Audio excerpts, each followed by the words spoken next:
to start like the whole. We don't have to start the whole spiel right now. We can sit here and do it for a little bit. But I like how janky my setup is right now. This looks like I threw it together in 5 minutes, which I did. The thing is, I made sure everything else worked, and then I didn't think about the actual like what we were gonna stream.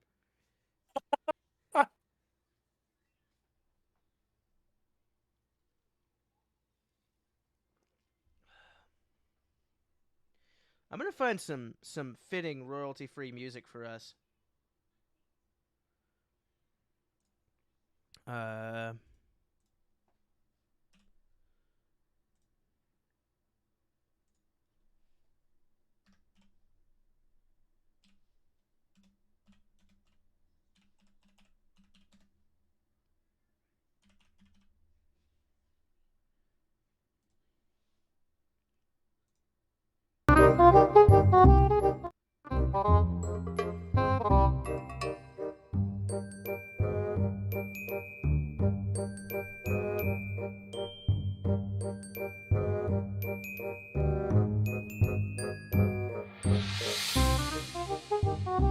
This is just as we sit here.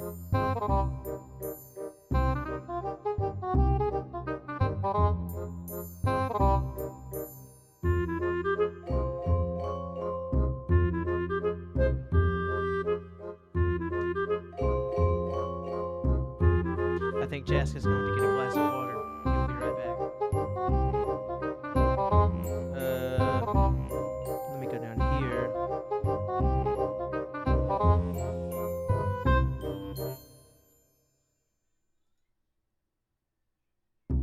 I have gotten my water. You've returned? Hello. I'm going to turn you up a little bit in my headphones. Okay. You're low on this server for me. Yeah. Okay. Alright, I think we're good. Oh look, 3 people are in here already. Hell yeah. Anyway. Hello everybody. My name's Dokuro Jim, of course. And if you watch the Hecna campaign, you know, Dittery and or Didery. I always say that wrong. I always say it wrong. You even said it a little wrong. Anyways, it's Daidari. Yeah, there's a syllable. There's a syllable. Anyway, yep. I'm gonna pause the music now because I can actually hear myself talk. So this is a rather last minute thing I wanted to do. I've actually been talking about it for like 2 or 3 days, but I've always wanted to do a podcast. Yeah, I turned the music off for that reason. But I just kind of had it sitting as we were like, you know, not dead airing, not doing anything. But I've always kind of wanted to do a podcast for like a really long time. And Jask and I, we sort of have a lot of the same views on things when it comes to D&D. So I was like, hey, you know these conversations that we have with each other where nobody else can hear it? What if they could hear it? You know what I mean? Yeah, for sure. Yeah. So and now they can. Yeah. So for those of you who don't, or for those people, I can't even talk right now. This is what I'm being paid to do. So for those of you who don't know my friend Daidari or Jask or whatever I'm probably gonna end up calling you Jask for the most of this. Jask is fine. In fact, why don't I change my name on your thing so that it doesn't show Daidari? Yeah, you can. And yeah, there we go. But for those of thems who don't, I'm just gonna roll with it now. For those of thems who do not know, who are you and what do you do, my friend? Right. So, as already mentioned, I'm Jask, and or Daidari, or Leoric, or there's some people out there who still know me as Rick Tofin from like 10 billion years ago from LARPing. And like I go by a variety of names. Right, and I do a lot of D&D. That's actually my career now. I'm so excited about that. Making money and a living, barely. I'm scraping by, but making a living off of D&D is really fun. And I also do a lot of LARPing, a lot of tabletop, a lot of roleplay in general. I recently started, which Jim is actually in it, started a online RP about superheroes in a college. That's really fun. And anything to not be me. Yeah, and I feel that, and see, that's kind of like, well, that's kind of like what I wanted. I'm sure we'll touch on a lot of things, but Hmm. also, Maz, I turned myself up just a little bit, so I hope that's better for you. Um, but that's kind of what I wanted to touch on a little bit. Is that the reason why I called it Two DMs One Podcast is it's kind of to play off the joke, and you all know the joke I'm talking about. I shouldn't have to tell you the joke that I'm playing off of, but it's also because until your campaign, really, like the Zigzags campaign that we're running, until that campaign, I was the forever DM. You know, I was the DM of my friend group because nobody else wanted to play. So I had, like, you know, these 6 or 7 different characters on the bench with no way to play them. And, you know, then we were like, hey, we should run D&D for you guys. And there we go, you know. Yeah. Well, I mean, that campaign too was also started off of a group from another online RP that we were doing together. Mm-hmm. It's wild to think that was like 2 or 3 years ago that started. I think it was two. The more I think about it, I think it was 2 years ago that campaign started. Bro, I was just like, we just recently went over this, like, in the other chat, like in the one shot. But, like, so I was sitting here like, I've known this man for like 7 years, you know? Yeah, that's so insane. Because I was trying to think of, like, when we met, and I want to say, because Alternate Alternia, which was, for context, we're both filthy homestucks, and Alternate Alternia, the chat that we met in, the chat that I met Leo in, that had to be, because I got into Homestuck around 2014. Yeah. So that had to be 2015 or 16, because I know I didn't discover MS Parp. Or, MS Parp would be what it was before. I know I didn't discover that until like a year after liking Homestuck. Yep. And so it must have been at least 2015 or 2016 when I initially met you. So that means we've been friends for 16, 17, 18, 19, 20, 21. We've been friends for 5 years. That's insane. We've been friends for half a decade, homie. And Yeah. it's like you said, it's so weird because, like, I don't feel like I've known you that long, but I have. Yeah, no, like when I went to mention it in our D&D game that we had just earlier, and I was like, yeah, I've known Jim for like wait, hold on now.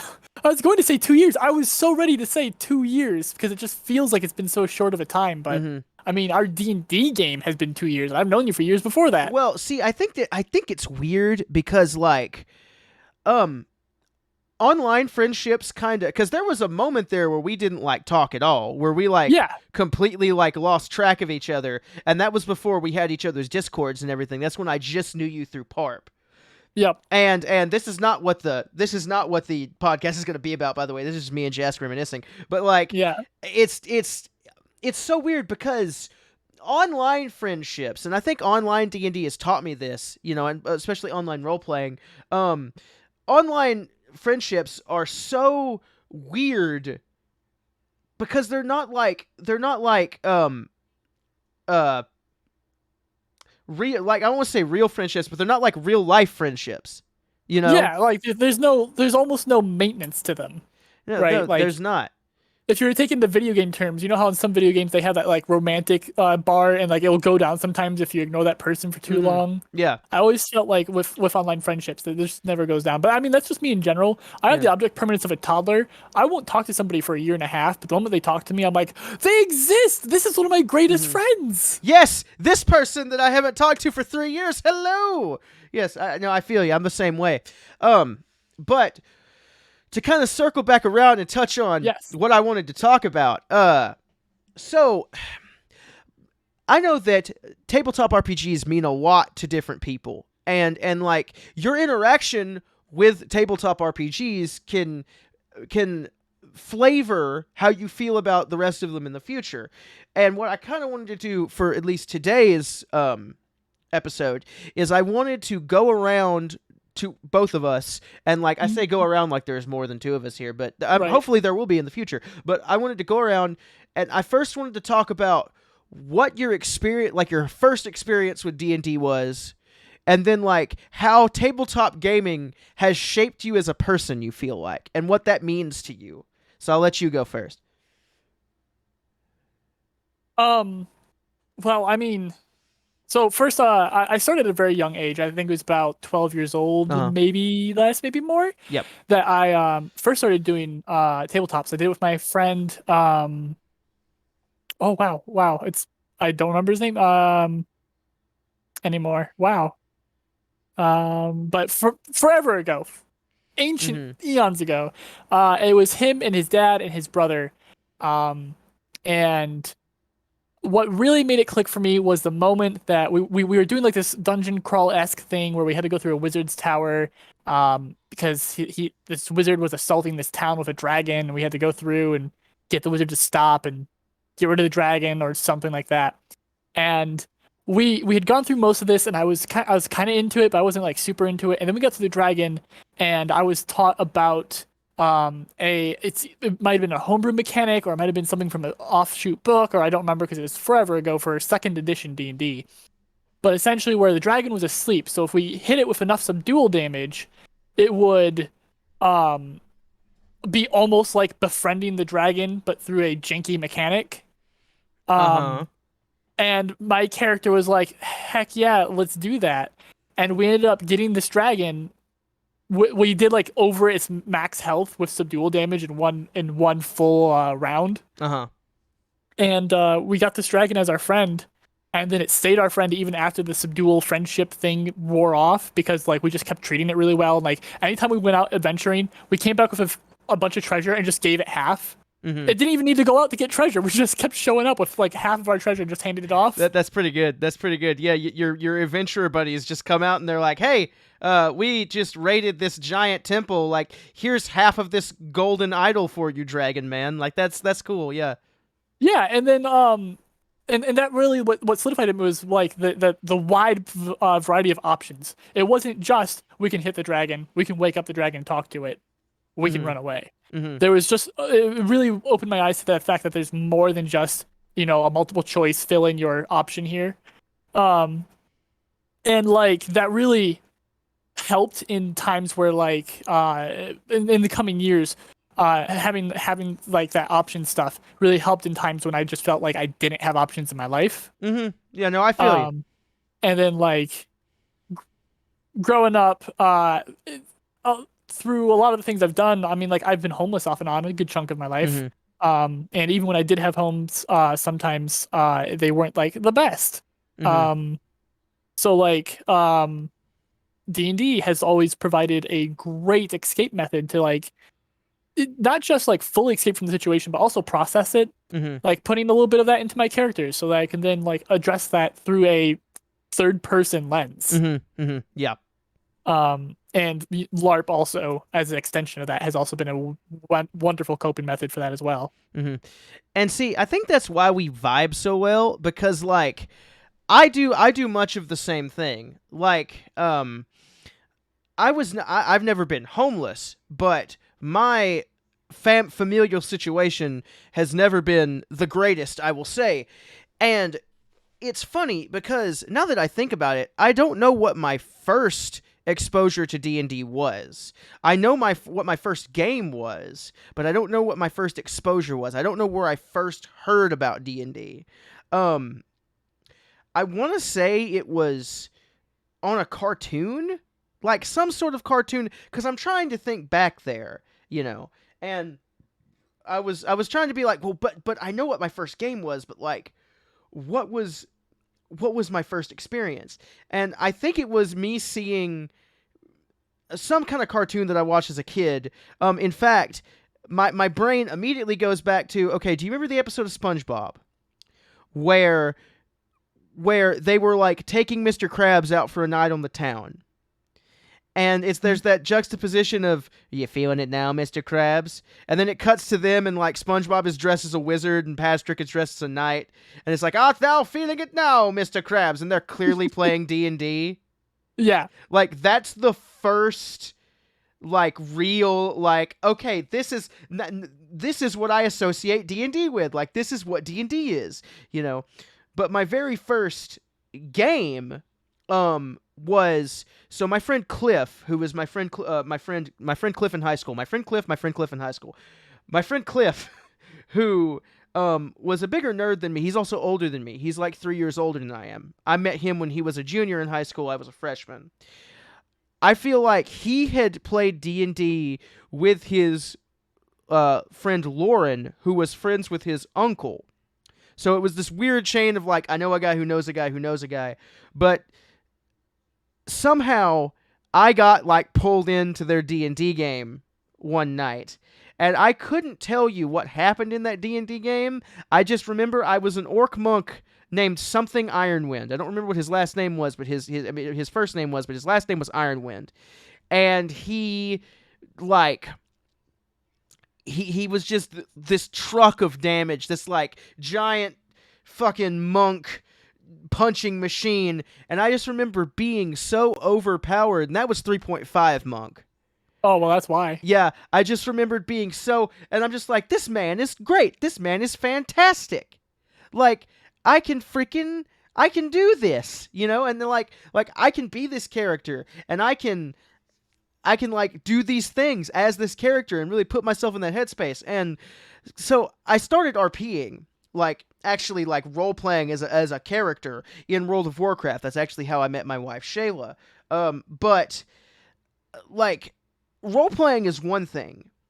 Being able to sit at a table with like 4 other nerds and do a voice and roll dice, and it's like, because when you role play, you kind of have a set, you know, story arc that you want to do.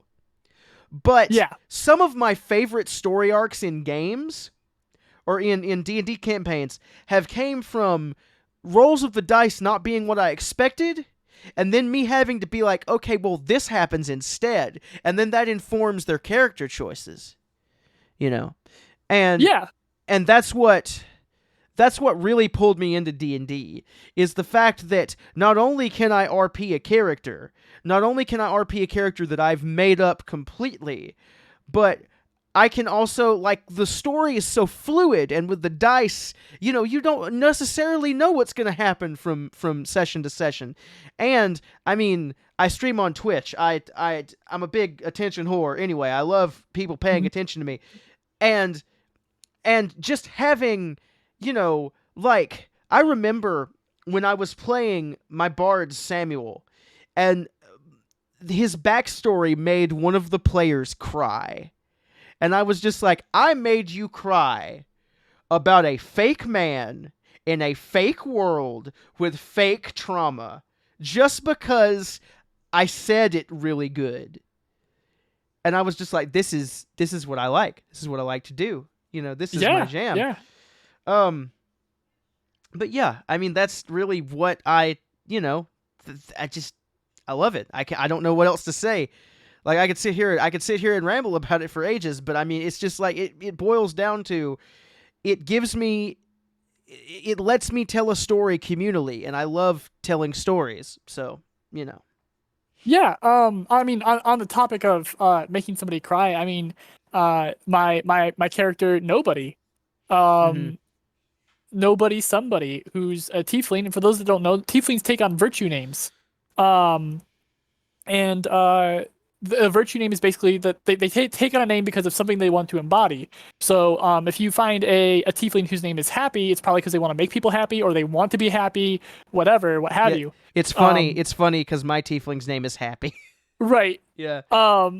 But Nobody's called Nobody, or took on the name of Nobody, because he was born into a rich family of normal humans, and his mother was like, "This is a devil child," because for those that don't know, tieflings look like demons. This is a devil child. It's definitely a message from the gods that we're cursed. We should destroy it. And the maid was like, if you destroy this child, you're killing the messenger. The gods are going to be even angrier. So then the mom just was like, fine, I won't kill him, but I won't love him.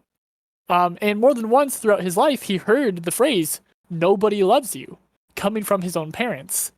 And so when he came of age and left his household, he took the name Nobody, because he's a very loving and caring person. He loves all other entities, be it like a rabbit, a person, what have you. He loves them. So now anytime somebody hears "nobody loves you," it's not an insult. It's true. Nobody does love you, and he hopes your situation gets better soon. And like, I played him at a table, a physical table with some very good friends of mine, and one of them, Amber, was like in tears over this character's backstory stuff and was like ready to go, like drop the whole campaign to go back to Faerun to kill his mom. And like we're trying to save the world, and her character's like, we're gonna go commit murder. That's great. Um, That's great. and like it just gave me such a powerful feeling. And then he died in the same session I introduced him. Yeah. No, see that makes it even worse because like so to speak to another great DM, my friend Gavin's girlfriend M, who I also met on Parp, but we play a session of hers called Silence of a Nation, and in Silence of a Nation I'm playing Samuel, and I'm trying to remember the exact way it happened, but basically we had to go back to the house that Samuel was tortured in, and story stuff happened, but then we found his sister, Colette, and Colette had already been turned by the dark evil influence in this campaign, but she was training to be a cleric when she was alive. So we had to fight the boss, and we were gonna go down. Like, 2 of our people had went down, Samuel was at half health, and everything. And like, we were gonna die, we were gonna lose the encounter. But then M goes, Colette stands up and she dusts off her dress, and you see this golden light coalescing on her palms, and she cast whatever the big AoE healing word is, mass healing word or whatever it is. Yeah. And she brought us all back up, and we won the campaign. But she died afterwards because when you're touched by this dark influence in her campaign called the Innkeeper, and you can't basically use holy magic anymore, or it'll hurt you because you're technically undead. Oh. So she sacrificed herself, Samuel's sister that he had been looking for like 5 years at this point, sacrificed herself to save his family, his new family. And the thing is, the Innkeeper makes you forget your past life when you come back. So Colette didn't even know that she was Samuel's sister, but she still felt that like familial connection, because the Innkeeper can't take that away from you. They can take away your memories, but basically she was like, she looked at him and she was like, I remember you from somewhere, but I don't know where, And so there was this whole thing, and like, as we were RPing the scene out of her literally turning to ash in Samuel's hands, I cried. I straight up cried. We had to pause the session, and I cried for like 45 seconds. I was like, I couldn't handle it, dude. It was like, yeah, it's so much emotion. And I think that's the reason why D&D strikes such a chord with me, is because you can create these stories that you won't talk about for just like a week or a month. You'll talk about them for years, and that's just like it's such a creative hobby, which is why I say that D&D is for everyone. And I know that D&D isn't for everyone. Like, there are going to be some people that just try it and they're like, I really don't like tabletop RPGs, and that's fine. But to be able to craft something like that with a group of your friends, it just like it strikes such a chord inside of me that I'm like, man, I just want to do this all the time. Like I always say, whenever we finish the Heckna campaign, I'm always like, Jask, I could play for like 3 more hours. Oh yeah, I always wanted to have that one drag on even longer. That group, just that group alone, is just you guys are a dream team, and like it's so fun to play with you guys. And that campaign in general is just a lot of fun. Yeah, and that's another thing. When the session, when like the thing that you're playing in is very inclusive and invasive, you almost don't want to stop, because it's like, man, I want to find more out about this world. I want to do more stuff. I want to continue the story. Like, it's just like Prubun, you're in the chat. So the amount of paladin like shit that I've come up with for Gideon and not Gideon, for Gilbert and Eugene, it's just like I just want to do it. I have these scenarios in my head, and I want to act them out. I want to make them real, but I mean that's another thing. Just the settings and the it's not even it stops being about the math rocks. It stops being about the click clacky, you know. And I just like I'm having trouble putting it into words now because honestly, doing this at 9 p.m. was not exactly what I wanted to do, but like the emotion is there. So I feel like you guys can feel, you guys in our little audience here can feel what I mean, you know. But I wanted to touch on in my first TTRPG I had my character experience her god dying in her arms. It was so sad. That sounds I don't even know, dude. Like that sounds like that would change your character's whole perspective. You Yeah, know, for sure. you know, cuz Also, hello, Mazzles. yes, hello Mazzles, how are you? Um but yeah, what were you gonna say about the thing? Because I tangented off what you were saying. Oh, good lord, I've already forgotten, man. You've already okay. Moving on. Yeah. I think a lot of us feel the same way about D&D and role playing in general. Yeah, I mean, like, so it's weird because like I have trouble saying that like I don't want to be myself, which is part of the reason why I like D&D. Like, I like being a different character, but, and I'm sure you do this to some extent too, Jask, like, what I do when I create characters is I take a aspect of myself and I blow it up to exaggerative proportions. Oh, for sure, for sure. You know? And then Mazel's saying, I like to step outside of myself for a while and not have to deal with the repercussions for my actions. That's, I feel that in a certain way, but like, so I am, and you guys can boo and hiss at me for this if you want to. I am the guy that plays the generally good human. Boo. So, yeah. Boo, hiss. Human player. Yeah, Boo. boo, hiss, human player. He plays humans. He's a human. He plays humans. Anyway, so, like, yeah, and role-playing and LARP gives me an excuse to be so goofy. See, that's the thing. That's the thing. Like, the characters that I play, they're very much like I wouldn't play the evil character. Like, I'm not gonna craft the little chaos gremlin that runs around and sets fires to things. Like, that's not me. I'm gonna, and that's Jask is giggling because that's exactly, he has a character named Spunk Vinegar. Everyone, that is the duality of us right here. And but like, yeah, he's fucking giggling in the background. You fucking chaos engine. Anyway, so like, the reason why I create characters is, like, a lot of people say, like, well, why do you play, distinctly good characters?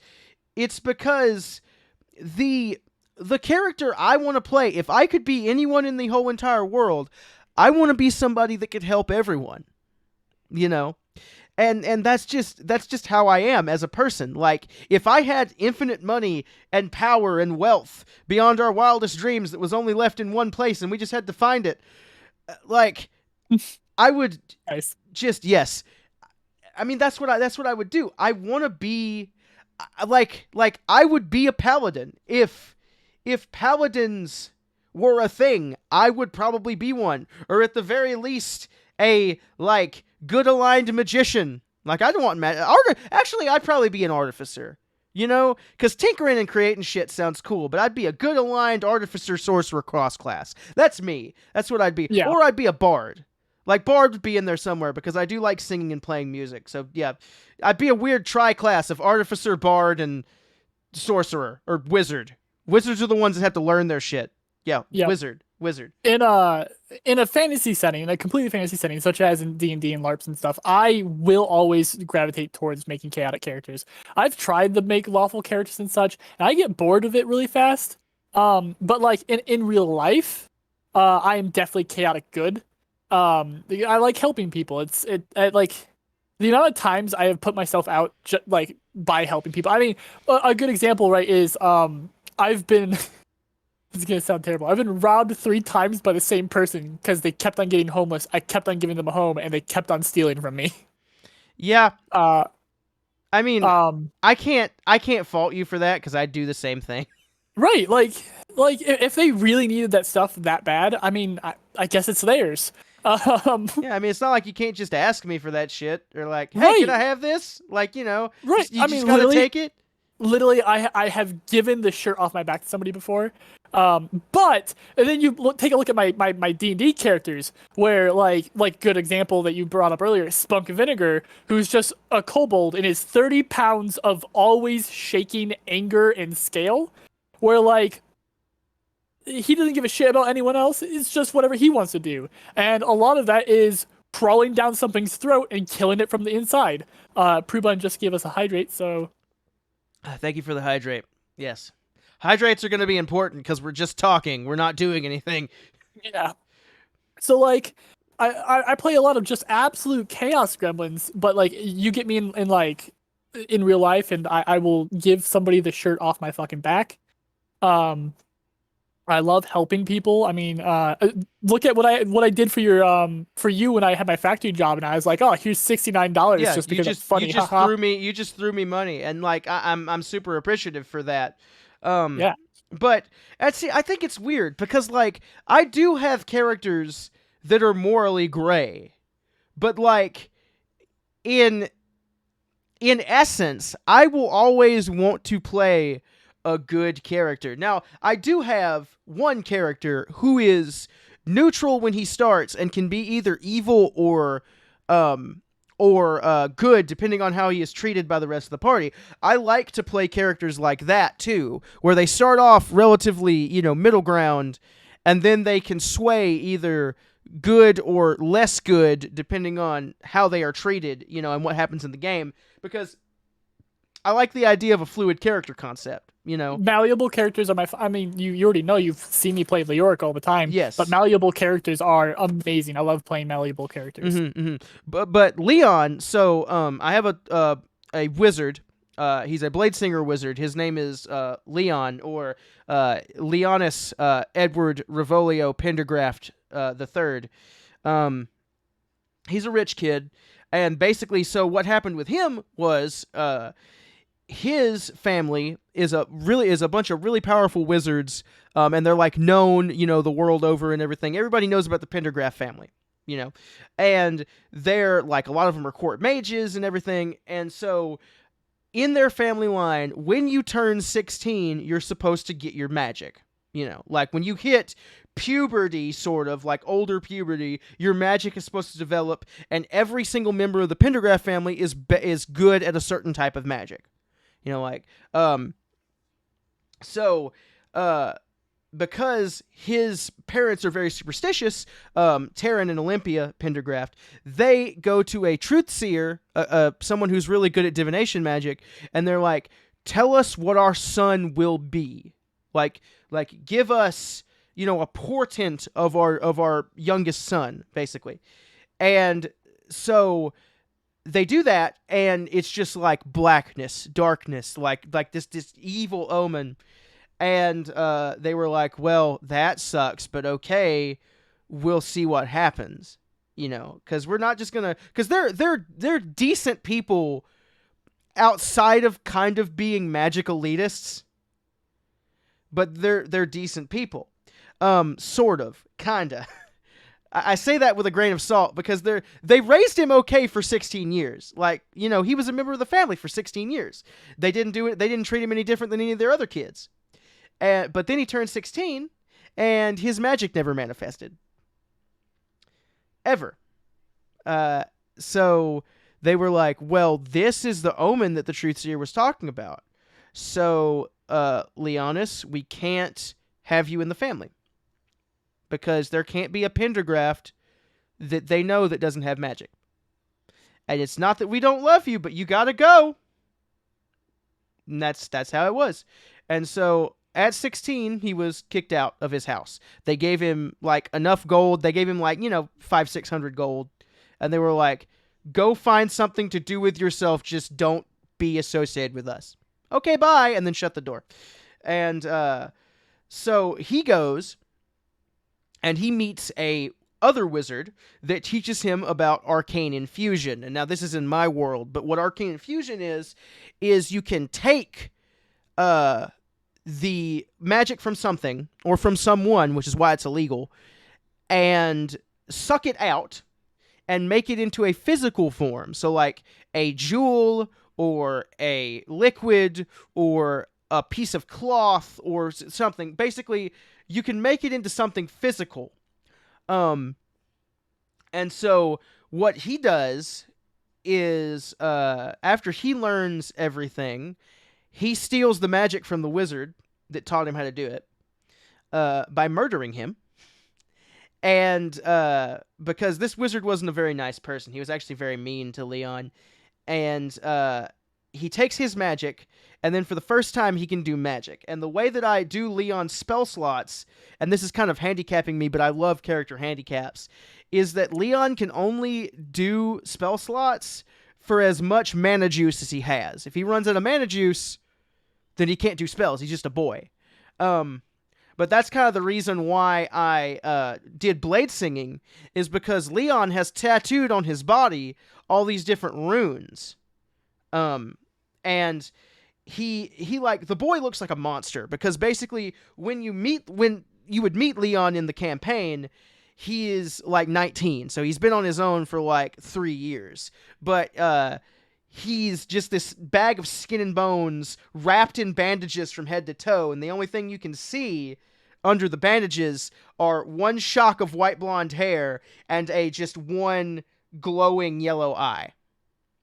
But what he's done is he has basically tattooed all these magic tattoos on himself, and the way that he accesses his magic is he has syringes full of mana that he wears strapped to his thigh, and when he wants to cast a spell, he holds out his arm, pulls a syringe, injects himself with the spell slot, and then casts the spell. And because he himself does not have any magic, so he has to give himself the magic that he needs to do that. But the thing is, he is like very, very upset at the world for making him how he is. So his goal as a character is to find a spell that can not only like destroy him and resurrect him, but destroy him and resurrect him in another body where he doesn't remember who he was. So maybe he has a shot of being, you know, an actual wizard or an actual magic person. But that's Leon, and the way that he's treated, because he's very standoffish and like kind of an asshole, you know. But the way that the party treats him can influence like where he goes as a character, and that's why I really like that. You know, I like doing that. Yeah, I mean, going back to how they're being treated, influencing how they are as a character. My character, Styx Fireseeker, he starts off actually usually pretty like, God, that's such a difficult way to put him though. You should eat, Mazza. We'll be here. Yeah, go ahead and go eat. But how Styx starts off is like he sees the advancement of wizarding magic like the most important thing, as long as it's staying like open to the public, right? Like he would spend people's lives to advance wizarding if it meant that he could make new spells that he then releases to the public. He doesn't ask any money for it. He drops off the spells at any wizarding college he can find. So like one of his first spells he'll ever make in a campaign is Cauterize. It's a pyromancy spell that allows you to heal somebody as a wizard.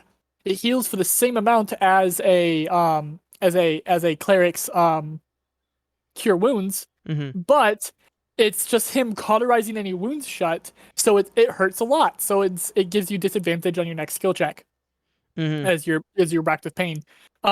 And like, if allowed to just keep that mindset, if people aren't pushing against that mindset, he can get really dark. There was a campaign where, it's a weird, goofy dark, because again, he's not evil. He just thinks that the means justify the ends. Mm-hmm. or the ends justify the means, or however it's said. And so like there was a campaign where the players supported him and was like, oh yeah, like keep doing what you're doing, keep doing what you're doing, keep doing what you're doing.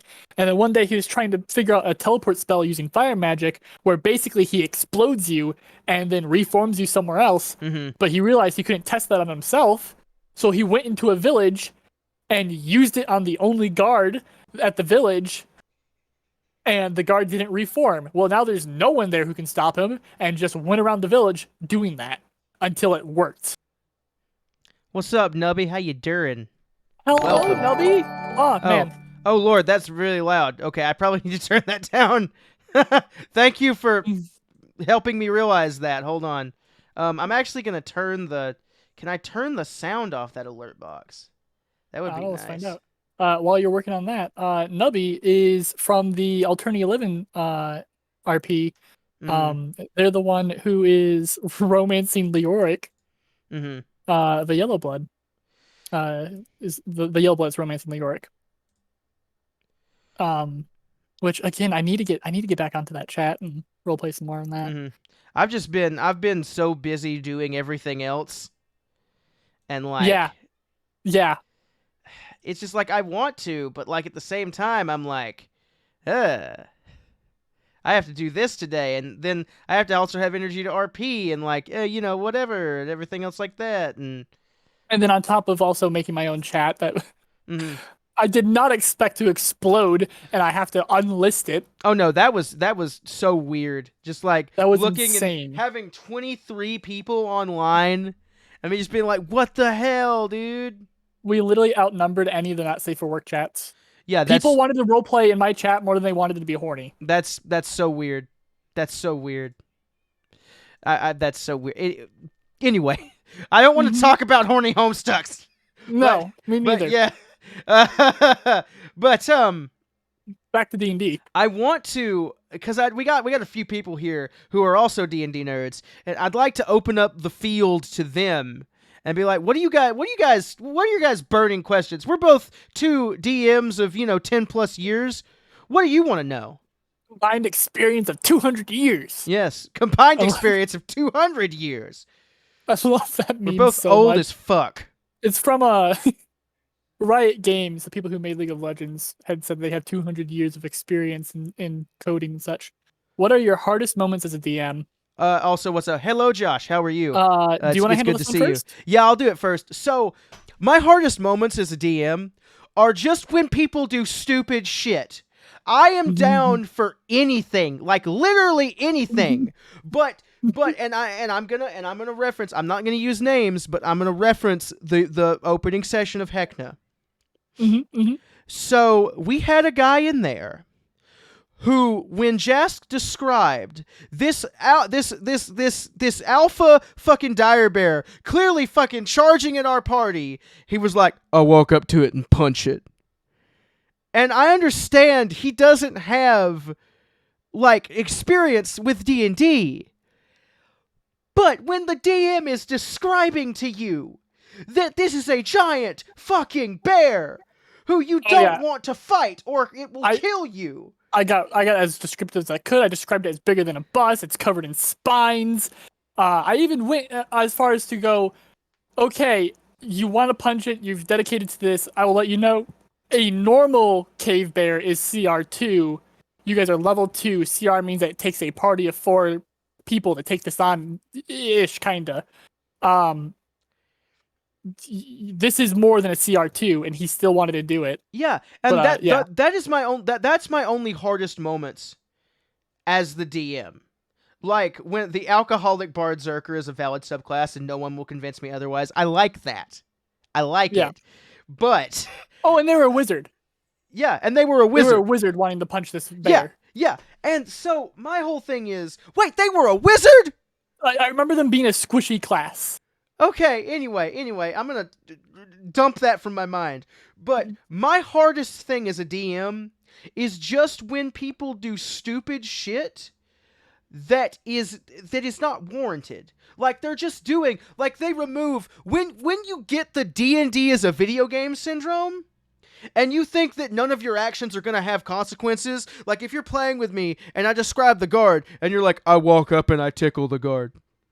Like, why would you do that? What in your character? Like, you're supposed to be this giant, badass fucking warrior from a tribe. Like, why would your character walk up and diddle the guard?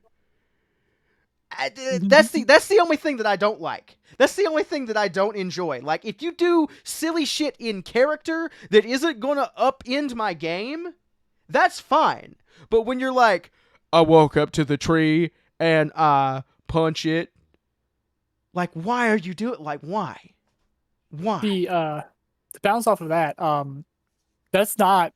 I almost am the opposite in that, you do weird shit in my games and I'll roll with it because I'm so used to it. The group I originally started running for did weird shit. One of their crowning moments was I was running a homebrew campaign, and at one point I was describing this town. They had just been in a huge, massive thunderstorm. The characters were exhausted, and they just are arriving to this town that they know is a good place, and they're really happy to be here. So I'm describing the rain clouds parting, everything's starting to dry up. A rainbow has formed, and they can see that it crowns over the town. Oh, I know itself, what you're talking about now. I know what you're talking about now. It seems to land in a tree off in the forest, and they were like, "That tree knows where some fucking gold is," and they skip the town, walk past the town to go to this tree, and spent 2 in real life hours interrogating a tree.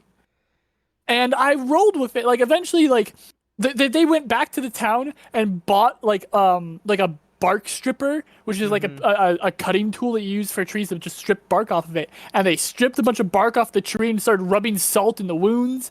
And like, it was 2 hours of really fun roleplay of me just being like, the tree rustles in the wind.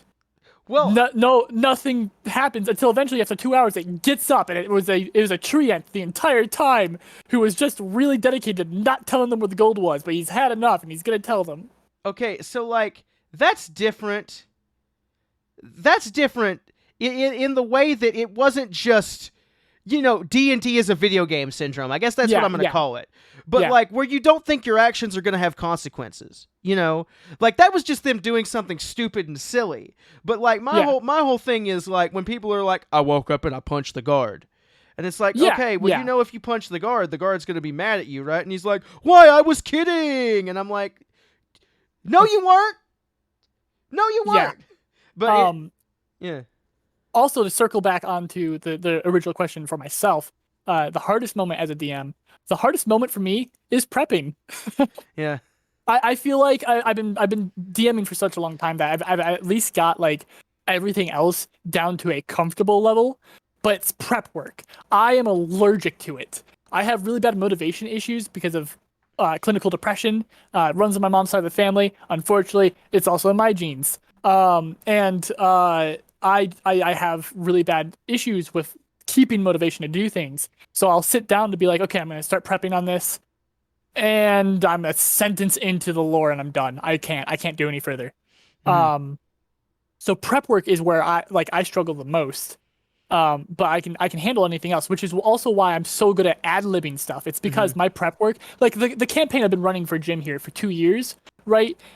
The entirety of my notes for that campaign exists on 2 pages of a Google Doc. 2 pages. And the majority of those 2 pages are describing the MacGuffin artifacts they need to get. Just the physical description and a little bit of what they can do. And that's the vast majority of those 2 pages. And I've still built this campaign that, like, they seem to be enjoying, so. Also, we do have another question if we want to get to that one. Yeah, the other question is, any memorable moment where a player or players surprised you? Jask, you go first, because I don't think I have one, but I'm going to think about it. Yeah. God, I mean, lots. I have lots of them, because, again, I play with some absolute fucking chaotic gremlins. Thank you for the hydrate there, kiddo. But yeah, I play with... okay. The main group I used to run for, they had a motto, which was, how can we weaponize anything and everything? So, like, plenty of times I've been surprised by these fuckers. I've had to start double thinking whenever I give out magic items or anything neat. because like they're going to weaponize it. I originally had the where this phrase started was I had made these really cool like gemstone creatures where if they were put in the right environment, they come to life and are still gemstone. But outside of that, they're just lifeless gemstones. So like you'd have like a gemstone koi fish, so like a jade koi fish that's just entirely one solid hunk of jade. And when you put it into water, it would swim around and act like a normal koi fish. But when you take it out, it's just a jade cut like a koi fish. They had found one for a scorpion of a particular breed that is very deadly. Its venom can kill you in minutes in this world. Um, and so what they did was they took that gemstone scorpion, got a bag of sand, put it inside the bag of sand with the tail sticking out, tied it real tight, and then tied that to a stick and used it like a spear to kill people. That's pretty good. That's pretty good. Wow, that is that. Yeah. Because I was trying to think of like what mine would be. Because I was trying to remember back. Because I've really only DM'd one really long form campaign. Because the thing about my campaigns, at least with the group before the group I used to run for this one, the thing about my campaigns is we wouldn't usually do like long form campaigns. We do like a bunch of one shots, Yeah. And so I think my favorite one was, and I'm trying to remember who did it, but I guess this really wouldn't be surprised, but my brother-in-law Andrew was playing a drow gunslinger named Korzarai. And unbeknownst to him, he had done something. They were going to this temple, and unbeknownst to him, he had done something that would really tick all the temple denizens off. He smashed something. I don't remember exactly what he did, but the part that stuck out to me and the part that I remember was he had saved all his gunslinger's grit and like saved it up from the like entire campaign, because the way that gunslinger class worked is that was just like a thing that you could save up. So like if you got it, it would just stack, so you could just spend it, because it was a homebrew gunslinger class. And I was like, what, you're gonna play whatever you want. I mean, like in the grand scheme of things, it doesn't really matter to the campaign, so like you can have it. But what I didn't know was he had saved them all up. And he would just keep on spending his little things that I let him build to use Gunslinger's Grit. He went down like 7 times in that fight and popped up with 1 HP. It was wonderful, because I was just like, and this hits you and you're dead. No, I'm not. And this hits you and you're dead. No, I'm not. Weren't you wearing a belt of grenades? Oh, yeah, I was. Okay, they explode and you're dead. No, I'm not. And I was just like, I tried to kill you so hard during that fight. And he's like, yeah, I have prepper syndrome. Where he just like saved up all this shit. And every single time I tried to murder him, he was just like, no, I'm not. And I was like, that makes sense. I love that. It was wonderful. So we do have another question, which is, if you had a baby red dragon cornered, would you kill it or let it live? Depends on what character I'm playing, but probably, I mean, all my characters have fought dragons before. At least if I'm talking about like if all their lore is completed, like Leon would kill a red dragon because it's magic. If it had attacked someone before, Eugene would kill a baby red dragon. The only person that I think the only one of my characters that would let it live would be Eugene. Only character, because he's just a good boy, and if it wasn't, if it wasn't attacking anybody and wasn't hurting anyone, he'd just be like, all right, we're just going to let it go. But red dragons are chaotic or like chaotic evil, aren't they? I do know they're on the evil spectrum. I can't remember if they're chaotic evil, but I do know that they're evil dragons. I think they're the chaotic evil ones, because I think black dragons are lawful evil. But yeah, I believe you are correct. But yeah, if we're talking about just me as a person, if I had the ability to murder a red dragon, probably. Because I know I would be a good aligned person and be like, hey, that thing's fucking evil and it'll grow up to kill people. Stab. So on the different end, for me, almost all of my characters would let that dragon live. Styx would want to raise it, because again, Styx is obsessed with fire and pyromancy, and is always trying to find ways to advance pyromancy. And having a whole ass red dragon, that is like sees him as a parent, he would definitely use that to his advantage with pyromancy. Mm-hmm. And like he loves every living entity until that thing tried to kill him, and even then, all he would do is try to convince it not to kill him or try to escape. Is no. Right. Bad. Most of my characters, I think the only character that would outright, if he had it cornered and it was like begging for its life or, like not being aggressive, the only character I can think of that would just outright kill it is Spunk Vinegar. Because he's just angry. He's just an angry boy. He just hates everything. And then me as a person, I would absolutely try to raise that dragon. I know that D&D does the thing where all red dragons are chaotic evil, but like, what if not? Yeah, but like, what if not? I understand. Yeah. What if you could raise it to not be chaotic evil? I know that they have a lore of like, oh, it's because Tiamat blesses or curses, or however you want to do however you want to like say that, curses the eggs when they hatch. But yeah, I would definitely try to raise it as a pet, and all else fails, I just have a chaotic evil pet. Mm-hmm. And then it's just like you come over to Jask's house, and you're like, yeah, don't open the door with the locks on it. Why? Speckles is in there. Who's Speckles? You sure you want to find out? Because I don't think you want to find out. As you just hear like roaring and scratching and flames from the other door. Yeah, no, I can see that happening. You were close to my naming convention, where it's like you'd see for something horrible, but it's objects. Because remember, I have a ferret named Wagon. Yes. What would you name your red dragon, Jask? Well, I actually have the character I was telling you about, by the way, at the start of this podcast, the one who raised or who like befriended a dragon. He started raising them, and he actually did get a red dragon. His name was Inferno. But if I had, we're talking about Jask naming conventions. What would you name it? Yeah, for me as a person, I don't know. It'd be very much so a thing on the spot, but like probably like Buttons, because it's gotta be cutesy, Buttons, but also an object. Yeah. So like, oh, don't open that door. That's where Buttons lives. Buttons, and you hear a roar and a bunch of fire hits the door and it like heats up. Yeah. Who's Buttons? You don't want to find out. You don't want to know who Buttons is. Yep. Anything else? Peanut Gallery. This is fun. I like. And I was just thinking about it. I have another friend who does Twitch streaming stuff, who owns the LARP. That's my favorite LARP to go to. Oh my god, that would be so cool. So having him on for maybe the next episode or the episode after that. Saddest D&D moment. Fucking okay. We were playing Curse of Strahd, and my character. Okay. So this is revealing a lot about the Curse of Strahd game, but I don't care because you guys are not in it. So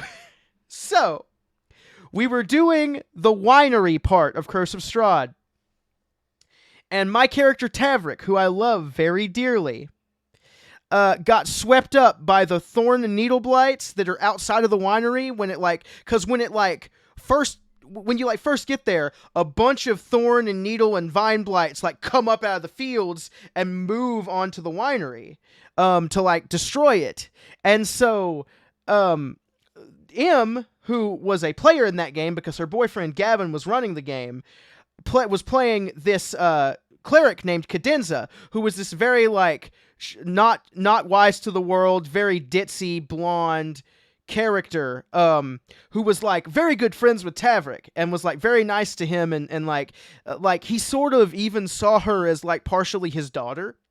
So it turns out that Cadenza was the reason that Tavrik got swept up by the vine blights, because Cadenza the entire time was a vampire who had been sent there to basically overthrow Strahd, and it was this whole like extra backstory that they had. But he died. He got destroyed by the vine blights, and my character, well, Tavrik, was like a drunk and was very down himself because of it, because of his backstory.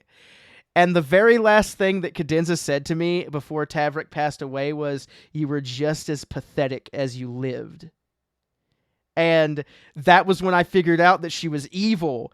And that just like, that stabbed me in the heart, dude. I was just like, no, but we were friends. But we were friends. But you were my daughter. But you were evil the entire time?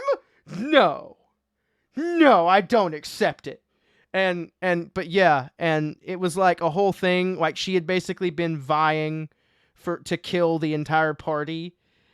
And basically, so one of our characters, who was played by my brother-in-law's wife, she took him as like a thrall, and that party ended up dying. So that was probably my saddest D&D moment to date, just because I had gotten in this whole like thing with her character, and then like Samuel's sister dying in the other campaign was very sad. In a campaign that I ran, I lost my train of thought. In the campaign that I ran, that was being DM'd by Andrew, my brother-in-law, Leon almost died because he got taken over by a extraplanar being, like basically like a great old one warlock type stuff, and he got turned into like this big monster, and the other party had to fight him. And one of the characters, I forget who it was, but they basically peeled back enough of the taint to see like Leon underneath it. And of course, Leon didn't want to be this, so he was like crying and screaming and like begging to be let out of this curse. And one of the, I believe Gavin's brother's character ended up tearing him out of the like severed body of the giant fish monster thing. And but yeah, those were probably my three saddest, just because I had to act out, you know, all three of those different, and just that just destroyed me. But yeah, those are probably mine. What are yours? Right. So I mean, I'm tempted to say you know, just the entirety of Nobody's existence. Yeah. But like with Nobody, he only lasted one session. But basically how he died was, there's a spell in 5e that it does not require concentration, but when you cast it on somebody, it gives them resistance, which means they take half damage, but you also take any damage that they take. So before going against a big fight, he cast it on everyone in the party. It's meant to be cast on like one person, but because it doesn't take a concentration slot, he just cast it on literally everyone. And we got breath weaponed once, and he took like 4 times his max health and damage. And just died right there. And just died on the spot, but saved the party. But I mean, he only lasted one session, so I can't even say that he's the saddest, because you didn't have time to get attached to him. He just had a really sad backstory and aggressively loved everyone so much he died for them immediately. So I think the saddest would be when my character Diocles died. Diocles is just the biggest himbo. I've been on a real himbo character kick recently, but he is the biggest himbo. Heart of gold, dumb of ass. And he had we got to roll for different things to start with. We were in Icewind Dale, and he started off with a baby owl bear. And he named it Diomedes. And when we at one point we got like lost in a snowstorm, and he held Diomedes up into the air and went, "Diomedes, I believe in you. Show us the way." And Diomedes fussed in a certain direction, and we rolled, and it was the correct direction. Oh my god, that's great. Yeah, and so from that point on, like that just became like a thing he would do. Is whenever he's lost on what to do, he would hold up Diomedes into the air and ask for guidance from Diomedes. But we were in a frost giant's fortress like area, and this sentient mammoth was trying to talk to us, and Diocles, dumb of ass, was trying to like, because it was bemoaning the loss of its master, which we guessed was the frost giant, and it had given us a name that was a bit long, and Diomedes couldn't remember it, so he just started randomly guessing names, and the mammoth took exception to that. Rolled a crit, and did double Diocles' health in one hit. So the DM was like, "Okay, you've got seconds. You know you're going to die. There's no way to get out of the way of this. What are you gonna do?" And I was like, Diocles doesn't even try to get out of the way. You just watch as he drops his weapon, takes Diomedes out of his little harness on his chest. And he had him in a baby Bjorn? Yeah. And then shoves him into the arms of the druid, yelling, "Be good," and shoves the druid away from the fight. And then gets gored and thrown across the room. That makes that I'm sad. I'm sad now. That made me sad. Like, I wasn't even there, and that made me sad. Oh wow. My god! And the player who played the druid was like trying to. The reason why he shoved her away was because she was trying to have her character intervene and do something, and Diocles wouldn't let that happen. Yeah. So he shoved her away. The player who plays the druid wasn't even her character dying. She had to cry. She had to stop and walk away for a little bit to go cry. That's such good himbo last words, by the way. Just be good. Oh my god, yeah. It's very the Iron Giant. That hit me. See, now you're gonna make me sad about the Iron Giant. Superman. Like, you're just gonna make me sad about the Iron Giant now. Oh god, that I'm actually very sad. Like, that is wow. Yeah, it's got to be one of my saddest moments. And then not long after that, I went and got a friend of mine has a shop. I just checked their Etsy to make sure it's open so I can advertise them, but they're currently taking a break. But it's called the Sleepy Goblin Shop on Etsy. Check them out. They're on a break right now, trying to catch up with their orders. But they have a shop that sells buttons, and not long after that I did that, they put out a button that said "Made the Party Cry." Yeah. So I got that for myself. Well, can I tell you something? This is the reason why I said "oh no" when you started with a baby owlbear. So you know that place Beetle and Grimm's that I showed you that I got the holy symbol from? So one of the things they do is a baby owlbear from Icewind Dale. So I know what I'm getting you for Christmas. I'm getting you Diocles. If you do that, I'm definitely going to have to walk up to Amber, which is the person that played the druid, and do the scene without her knowing. Just like she's gonna snap in half. She's gonna snap in half. It's gonna be great. That'll be right there. I like the saddest moment that you brought up.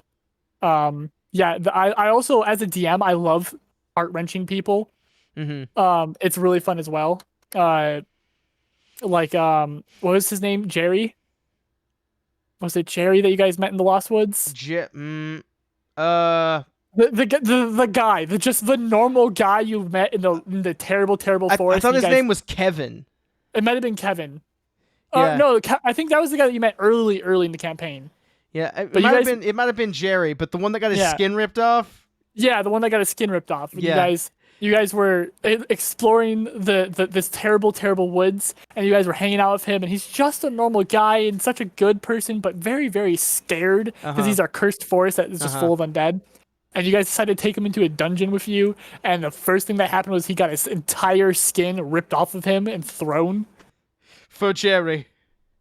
This entire adventure is now for Jerry. But no, Oh, I do remember that, Nubby. Yeah, the Be Good, that's a better parallel there is the Mongo from Shrek 2. Yeah, the giant gingerbread man. Saying Be Good and he drowns. So they said saddest. I want to hear your best. Oh, man. I want to hear the thing that, like, made you, like, woo, you know? Oh, there's a lot. Give me like the one that sticks out to you the most, because I have mine. If you want to let me do mine. Yeah, go ahead and first. do yours to give me some time to think. So this is from the Zizix campaign, right? Well, this is one of them, because I was gonna say the best one of the one that I've DM'd. So at the end of my Caliber Concord campaign, the mercenary base that they were in turns into a giant Voltron. And they each have to captain a piece of the Voltron.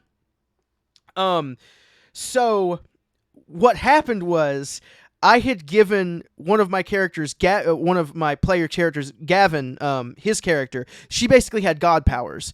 So what she did was the leader of the mercenary group, Cecil, had this blade that he had commissioned for the Concord called the Blade of the Concord, which was like this really nice fancy sword, you know. that was just really fancy and really good and was like worth a bajillion gold, and it was just something he kept on his person. But Cecil died in the battle for the Concord, and he gave the sword to Sariel. And then Sariel, with her god powers, made it huge, and they wielded the blade of the Concord in fighting the giant zombie Tarask that is the final boss. But they wielded the blade of the Concord, and I didn't think they were going to do that. So really awesome. when Gavin said, "Hey Jim, you know the blade of the Concord? I'm gonna make it giant. Do the hands of the mech work?" And I was like, "Yeah." And he goes, "Could it wield the sword?" And I go, "Fuck yeah, it can." And so it got this like giant sword along with its like slam attack and its chest beam and its missiles that it could do. It got the sword of the Concord. So just me describing as they all put their like spirits together and summoned it into the blade of the Concord, and the Concord blade glowed with this ethereal light as they drove it into the heart of the zombie Tarask, and it like cracked and exploded, and light shot from its corpse as it disintegrated. That was like one of my favorite things to describe as a DM. I was like, yes, yes, yes. Like the entire time in my head, I was just like, yes, yes. They did it. They completed it. They're done with the campaign. They finished the boss battle. And the thing is, like, it was like a really, really close boss battle because they were like 30 health from the Concord, like, exploding. And so, like, if it had gotten another hit on the Concord, they would have died. But instead, they destroyed it, and it was like the coolest thing because it was the first time I've ever finished a campaign. But also, it was from Zizix, the other one. But the first time I went really ham with Aster's abilities. No, I know which one it was. The crit against Galbian. Yeah. The crit against Gal. I stood up and like walked around my room for 5 minutes. The crit against Galbian. I don't think even Prubon knows this if they're still in here. And they've done my Zix campaign a little bit before. Galbian is the name of or no, it is yeah, you were saying Galbian, yeah. Yeah, Jester Galbian. Yeah, his full name is Albion Galbian, but he goes by Jester Galbian, yeah. Mm-hmm. Yeah, but the crit against that and cracking his mask, and the fact that he was like making fun of Aster the entire fight, and then Aster was like, "You know what? Do you want some? Do you want some of this?" And then he just proceeded to yeet on him. It was so great. Yep. It was so great, and he held it. He held it over his head the entire campaign. So I've got a few of mine figured out. Yeah. One of them was another Galbian story. So for those that don't know, Galbian is a villain I have written up for my homebrew campaign that's called Zizix. And he is a side villain. He's not even the main antagonist, but I ran Zizix for a different group of people, and they were nearing the end of it, and they were assaulting this castle that Galbian was holding down. That Galbian uses a thing called the First Flame. He has his soul tethered to it, so he's able to use pyromancy magic using the first ever fire that came into existence, which burns you down to the soul, so even if you try to use a healing spell to heal the fire damage, it won't. Because your soul already matches the damage. So they had done some stuff, they disconnected him from it, they dragged him outside, and they were debating what to do with him, and there was such a moment of divine retribution coming, because this man has tortured them the entire campaign. He had individually gone to each of them and done something to fuck with them in a terrible way. Like, he made the barbarian pummel his spouse to death with mind control. He went to the druid who had been gifted a flying otter that flies by swimming. by his the druid got that from his god, and he cut the legs off of the otter with fire magic so that it couldn't swim anymore, so it just had to sit there. Um, he went to the person who was raising an extinct dragon to adulthood so that they could try and get it, like bring that race of dragons from extinction, and he melted the scales off of it. He didn't even kill it. He just removed all of its scales and melted it off of his pyromancy so that it couldn't get them back. Which left it, super exposed, and it was in constant agony from like the sensitivity of their skin. Killed somebody's mentor, like burned the voice box out of the cleric who is very preachy, but not like in a bad preachy way. And like just individually went to each person, did something horrible to each of them that was like almost unrepairable.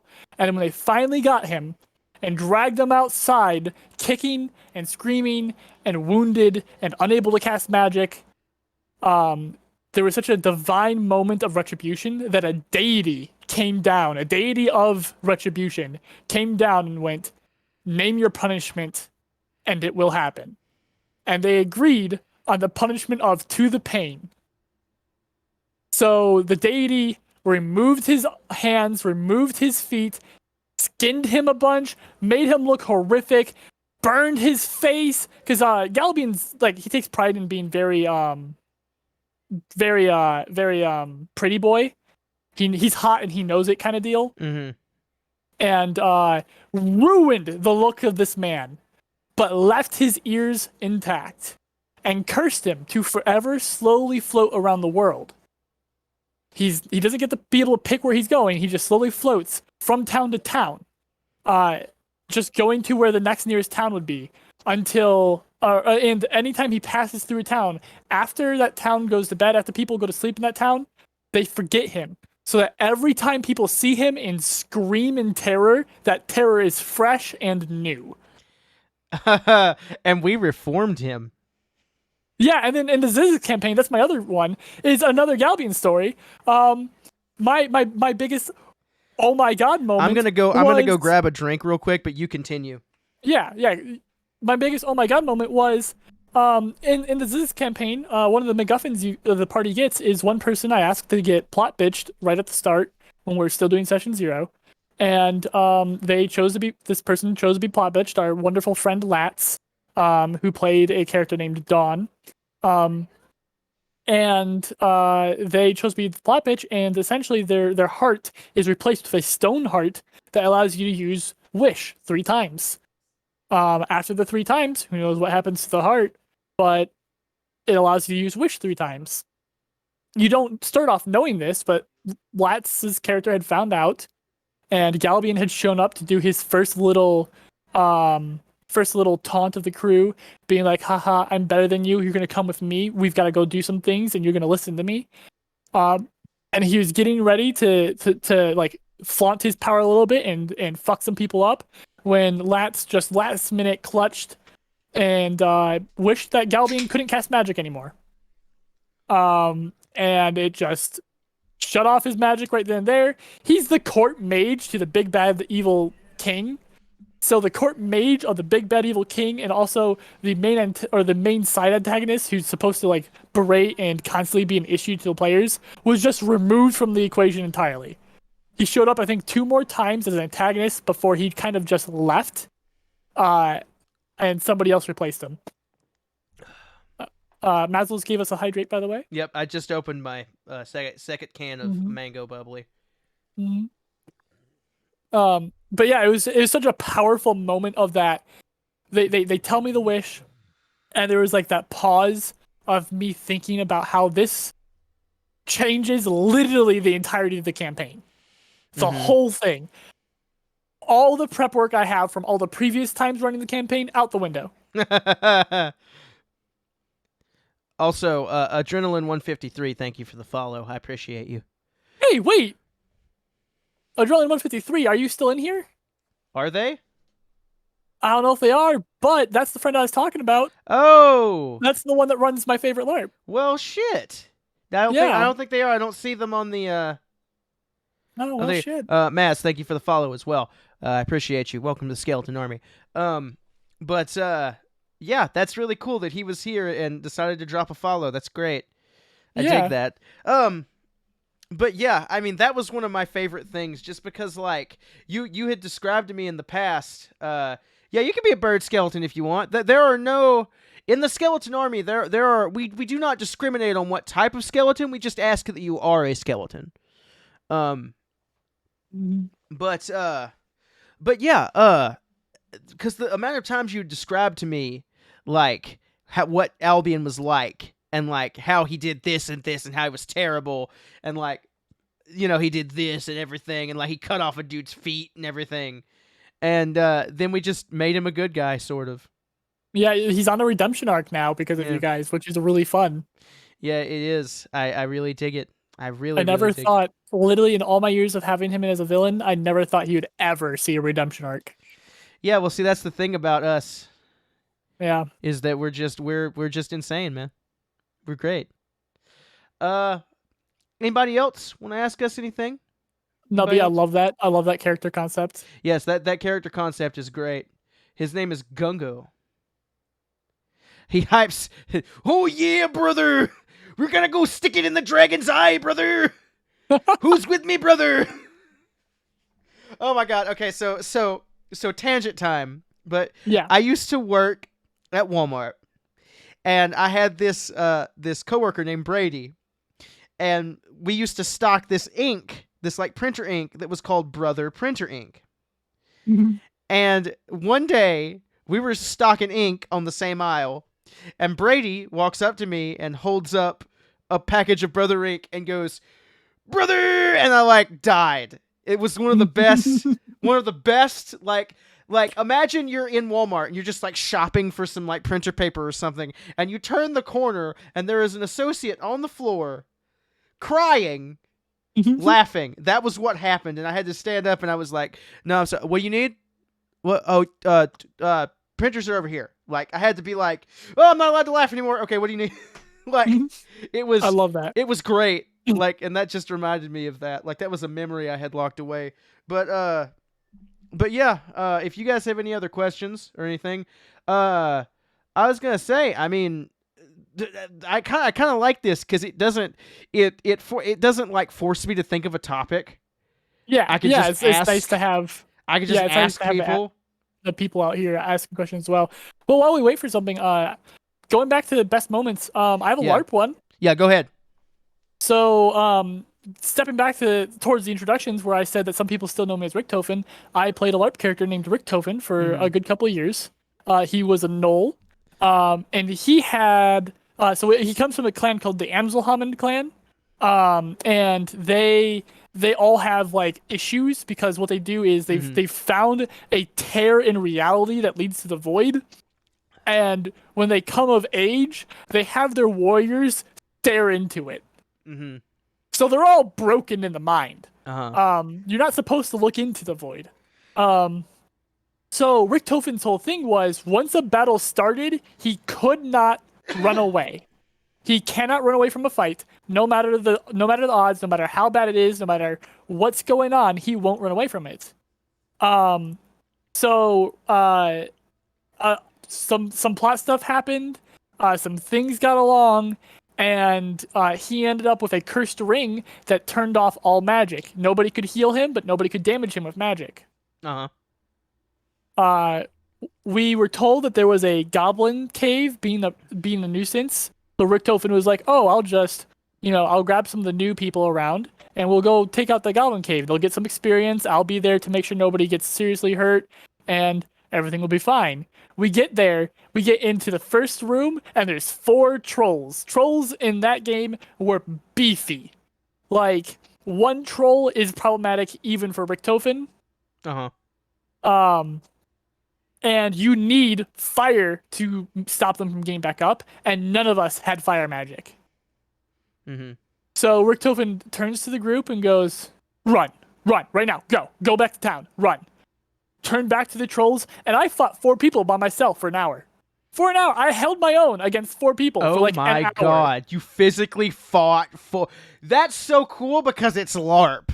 Like Yeah, when you like say I was physically there doing like when that. you say no, I fought 4 people for an hour. I mean, I literally fought 4 people for an hour. That's insane, dude. Yeah, yeah. It was. I couldn't move after that. Like that was a Saturday like evening ish.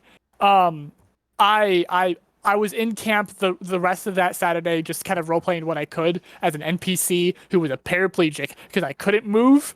And on that Sunday, I just kind of hung out, laid down on the grass, and talked to people out of character. And then I got home and I still couldn't move all that much. It was like I was dead after that. But like, oh my god! I mean, and it also helped that like all the trolls, were wielding two-handed weapons. I had a shield and a sword, so like I had the defense on my side, and it wasn't just one continuous big fight. It was a lot of me. I bring them down to 0, and then waiting for them to get back up, because when they get back up at full. Yeah. And like just playing whack-a-mole with these things until eventually I couldn't even swing or my arm anymore or bring my shield up to like take the blows, and Richtofen died. But that was like, I wasn't even all that mad that he died, because I mean that's what hell of a fucking way to go. Yeah, no, they'll fucking talk about him for forever. Like Richtofen, the guy that stopped 4 trolls from fucking killing us. That's really cool. Also, we had 2 more questions, one from Undead and one from Riley. But what's your favorite race in D&D? Mine's easy. Mine's human. I'm sorry to hear that. Get better soon. Yeah. Well, see, I'm a disaster bisexual or disaster pan. So I have to be tiefling. It's just the rules. I mean, I don't make up the rules. It's the rules though. Yeah. And part of the reason why because like when you're a human character, you could sort of be anything. And I'm not saying you can't be anything like being anything else, but for me, just when I try and write for a human character, I find that 10 times easier than writing for a character who is not human, Yeah, for sure. Yeah, but I go can ahead. Get that. Yeah, and then mine being tiefling, on top of me just being a disaster pansexual, so it has to be tiefling. Is I just love the aesthetic of them, as well as the virtue names and the variability that there can be in tieflings, because not a lot of people think about it, but there's more than one kind of demon and devil out there. Mm-hmm. So you could be a tiefling of Asmodeus, tiefling of Avernus, or Zariel, yeah. You could be a tiefling of Lolth, technically. Mm-hmm. There's no stat block for it, but like you work with your DM, get like the web spell and like maybe like a charm person or something, and you've got a tiefling of Lolth. Have them be more elven than human demon. It's elven demon. Yeah, and see, so that's kind of why I like tiefling more now. Like I would say tiefling is probably my second favorite race, just because animated skeleton isn't really a race you can be in D&D. But there is animated skeleton is a race you can be in D&D now. In what text? The Reborn, they came out in Van Richten's. They're undead. Oh my god, you could be a skeleton? They're technically not like, they're not skeleton, but the Reborn are flavored to be undead. So like you just use that and talk to your DM about adjusting maybe like a little bit, but like hold on, I'll bring up the Reborn for you while you keep going. I just want to be a skeleton. But the other thing was I like that tieflings, like you can be different flavors of tiefling. Kind of like how you can be variant humans. Like one of the reasons why I like variant humans so much is because you can like I can be a human, but then I take the Arcane Initiate feat, so I get a little bit of magic at level 1, or different things like that. You can sort of flavor them to be whatever you want, and tieflings are kind of the same now, because you can be a Zariel tiefling, you can be a Baal tiefling, you can be an Asmodeus tiefling. Like, you can be a bunch of different styles and bloodlines of tiefling. My tiefling Zeal is a Zariel tiefling because he is a monk, and I really like the idea of being able to punch a burning smite at someone. Like he just lights his hand on fire and punches you with it. Because as Dagger, what do you... Don't worry about it.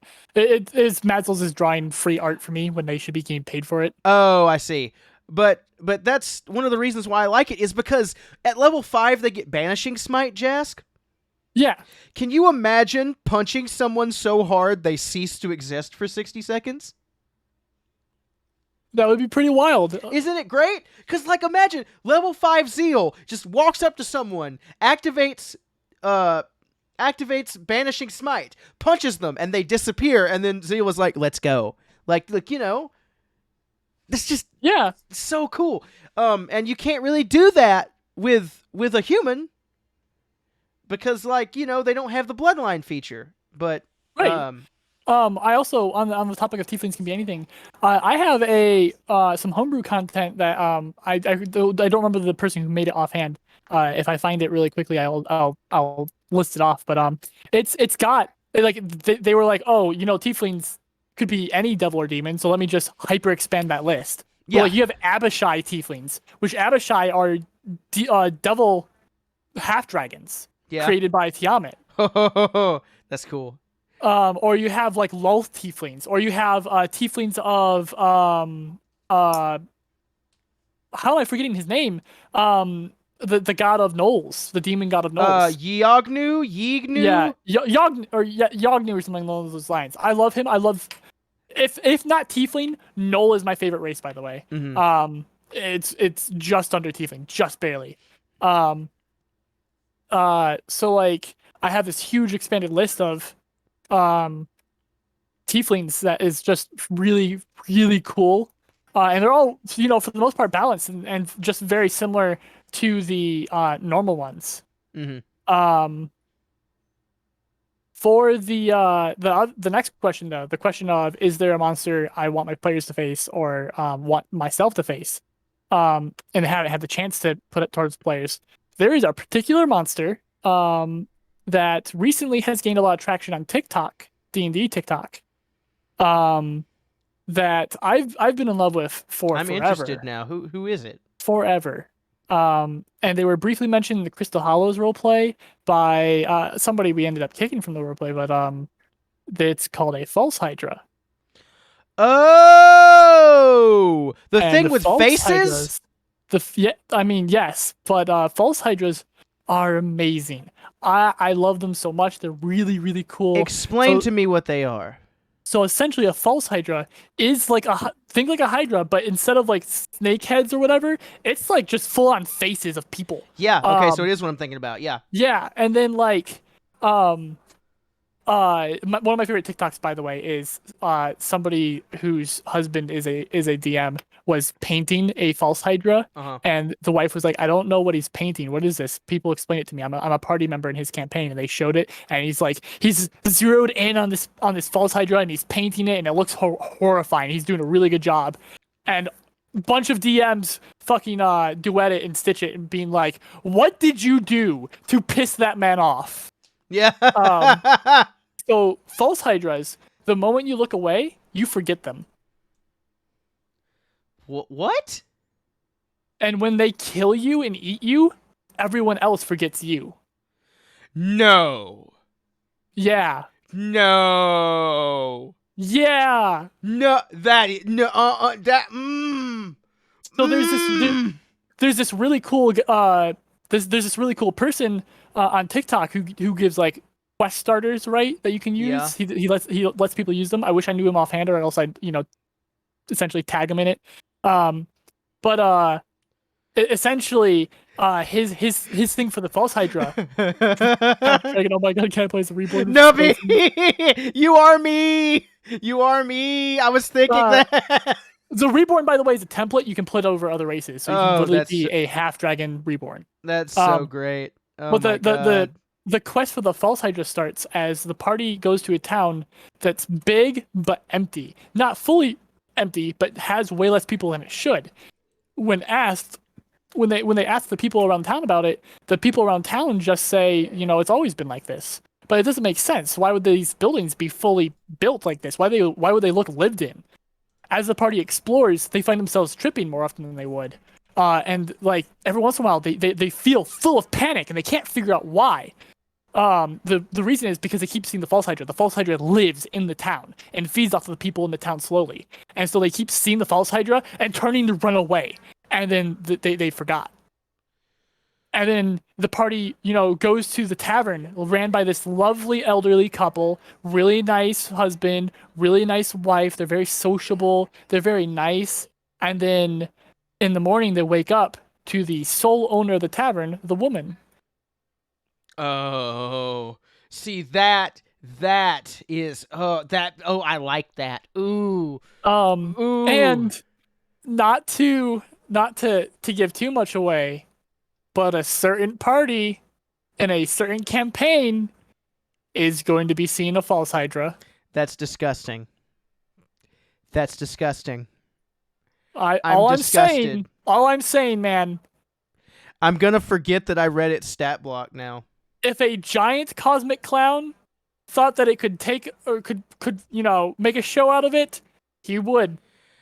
Oh, and he no. Can. Oh, no. No. No. No. I am filled with dread. Hello, my name is Jim, and I am filled with dread. Oh, no. Oh, no. Are you the giant cosmic clown? It's Mazzles the whole time. Heck, it just takes off their fucking mask, and it's just, hello. Yeah. That's not what you sound like, but I can't do an accurate representation of your voice. Man, I need to roleplay Heckna more. Oh my God. Heckna as a character, fuck yes. That's me and you both, Nubby. We're both making a reborn human bard with a trumpet. Yes, it's gonna be a ska bard. He's gonna walk around singing anti-establishment duder songs. Oh yeah. But yeah, that's. How about you, Jim? I've been distracted now. But yeah, so the Monster Manual version 2 was just announced. Ooh. And in the Monster Manual version 2, there are Illithid dragons. Mind Flayer dragons. I'm here for it. Yeah. There's also brown dragons that burrow under the earth. There's gray dragons that are like spiky. But yeah, they're one of the big ones from the new Monster Manual, the Monster Manual number 2 for D&D 5e, I believe, is what it is. It's like an official Wizards thing, I think. In fact, I can look it up right now, but it's Illithid dragons. And the idea of a Mind Flayer and a dragon, because basically it's like a big purple dragon that has tendrils that are Mind Flayer mouths. And they can grab you and suck your brain out. And instead of what I want to do is a cult of Illithids that don't worship a mother brain. Their mother brain is contained within this dragon. So it's not like you get it and you have to go fight a mother brain. No, you fight to the like center of this Mind Flayer colony, and you have to fight a fucking dragon mother brain. Like, that's what I want to do. And like another thing like I want to do is like some of the OG monsters from D&D, like the Rust monster and the Lich from the what's the really hard Asarak? No, yeah, the Tomb of Annihilation. Yeah, Tomb of Annihilation, which is owned by Asarak. Yeah, I want to like make them fight Asarak and like all this different stuff. Like old school D&D. I want to do a thing where they're just going through like the anthology monsters, you know? Yeah. Like that would be really cool because that's like monsters everybody forgets about, you know? Because I could be like, oh, I want my party to fight Tiamat, or I want my party to fight, Count Strahd, or like another one of the big D&D players. I don't know that many. But some, I could say that, but no, like I want them to fight like just the weird monsters, like Moodrons. I want to put my party up a bunch of fucking Moodrons, like a Modron. I love Modrons. I love them so much. They're like quirky little bastards. A Flumph, or like a Tarask, but he's tiny, a pocket Tarask. Okay, so recently, on Thursdays, I play in a campaign ran by my friend Ken, and it's the one where I made Yoral Malignus. Yeah, Hold on, actually, you know what? Hold on. I'm gonna say his full name. go ahead. Yoral Malignus, a malignous, magnificent, troubling, menagerie, mesmerizing, bizarre spectacles, master of feng shui, priest of clouds, player, pipes, liquor of ichor, taker of teeth, kaiju, devil wrestler, eyes of light, taste tester of mysterious liquids, creator of archangels, lord of cats, horde slayer. And Yoral Malignus, um or in that campaign, we came to an end like a year or two ago. Started doing the Icewind Dale, and that's where I had Diocles and Nobody and stuff and all that jazz. But recently, like this past, I think last week, we did a reunion game of bringing our characters from that campaign back, and they're all level 20. So our Ken had to find a module for us to do, and he found one called Attack from Planets or from the Planet of Tarrasques. Mm-hmm. And there's like, I forget the number. It was like the double digits in new versions of Tarrasques. That's wow. We fought one Tarrasque, and as soon as that fight was over, another Tarrasque came in, and the Tarrasque we fought had a breath weapon. It was an acid breath weapon that like leveled a city block. But yeah. So in your DMs, I'm gonna send you the picture of the Yeti type plushie. Yeah, I know Undead loves Yoral. So Yoral had gotten a mount that was a Hell Wasp. He named it Beelzebub. And Undead unknowingly made a character called Beelzebub. And so there's this whole like there's this really funny meme image Undead made of their character Beelzebub wearing a shirt that says I'm Beelzebub, and Yoral wearing a shirt that says I rode Beelzebub all night. That's very apt. That's very apt. That's pretty great. I was Yeah, I'm reading something. I'm sorry. Go ahead. it's okay. I'll just keep going on Yoral because Yeah, Yoral, go ahead. hands down, favorite character I've ever played. The best character I have ever played in my entire life. I think Eugene's my favorite. Yeah, I was going to ask you what yours was. Just because he's so memorable. Because whenever I play him, people are like, you know what? I thought the voice was annoying, and then I liked the character. Yeah, I mean, I was in love with Eugene's voice the moment you used it. Mm-hmm. But like I love the character, and the voice is very nice, and I can see why people would say it's annoying because like for those that don't know, it's your. He sounds like this. Yeah, the 13-year-old working at Burger King. Yeah. Hi, I'm Eugene. Welcome to the Paladin Order. What can I get you? Like it's supposed to be kind of grating and annoying because he's supposed to be the kid that tries way too hard, you know? Yeah. But go ahead.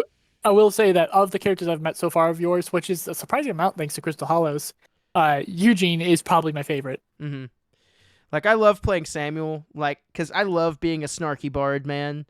But and you met Roland too for a little bit because I played him in a one shot. But Roland's really new.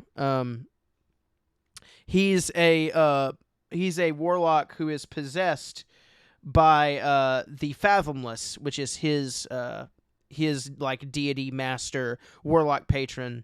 But yeah, go ahead with Yoral because I'm looking for stuff. So go ahead. Yeah, so like Yoral, hands down one of my favorite characters. He starts off as Yoral Malignus of Malignus Magnificent. I cannot talk now. I just rattled it off with no problem, and now I can't. Yoral Malignus of Malignus Magnificent Traveling Menagerie, Mesmerizing, Bizarre Spectacles. And then like, as we were playing through the campaign, he just started adding more and more to his title, and every single time we met somebody new, he would introduce himself as that. And like, he was just a really fun and amazing character to play because like I mentioned, I really like playing chaotic characters. Yoral is as chaotic as they come. It was I think 5 sessions in when the DM said that Yoral lost his neutral alignment because he was chaotic neutral. He lost chaotic neutral, He is now just chaotic. Anything that tries to scan his alignment will not detect evil, good, or neutral. They will just detect chaos. Um, because of how I played him. I played him so chaotic. And then like we had I think 3 party members that started that campaign lawful, and by session 6, only one of them remained lawful. Um Everybody else's alignment all shifted to chaotic if it wasn't already chaotic. And it was because of Yorl. It was because Yorl kept telling people to do things. It kept pressuring people to do things and like influencing people to do things. Our lawful good paladin had gotten a pet Tressum, which is a magical cat, and it was the only form of magic damage we had on our team that wasn't spells. And we were fighting a devil that was resistant to non-magical damage. And Yorl convinced this man to pick up his cat and smack the devil with it and cast a smite through his cat. Which blew up the cat. Thankfully it was made into a familiar, so like he could resummon the cat, but I wasn't too happy about it. And yes, Mazzles, Tieflings hands down favorite race to play. It's just the rules.